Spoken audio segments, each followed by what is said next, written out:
How to delete characters in character.ai. Hi guys, welcome to our channel. Let's begin. In this video, I will guide you how you can delete your characters in character.ai. Now, there is no straightforward way to delete the characters in character.ai. However, there is a workaround to it. First off, you want to open the character.ai app on your device. If you don't have this, you can download it from Play Store or App Store. Once you have opened it, make sure to sign into your account. Now tap on the chat section and here all the characters will be shown. You want to tap on the character that you want to delete. Now you want to tap on the character name at the top of your screen.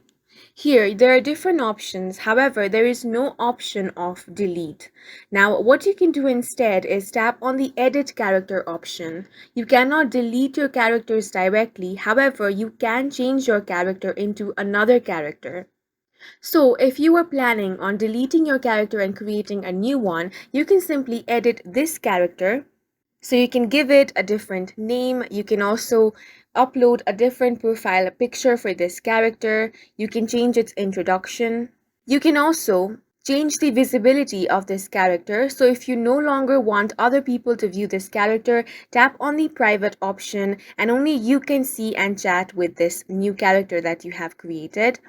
You can also change the character voice if you want. Now you can add subtitles, descriptions, or character definition. Once all the editing has been done, tap on the save option. As you can see, the whole character has been changed. You can also delete all of the previous messages of this character. For that, tap on the name again. Now tap on remove messages option. Here, you want to select the message and tap on delete selected message option. And once you do that, all the previous message will be deleted as well. So this is the workaround that you can do in order to delete characters in Character AI. And that's it for this video. If you found it helpful, please make sure to hit the like button and subscribe for more videos like this.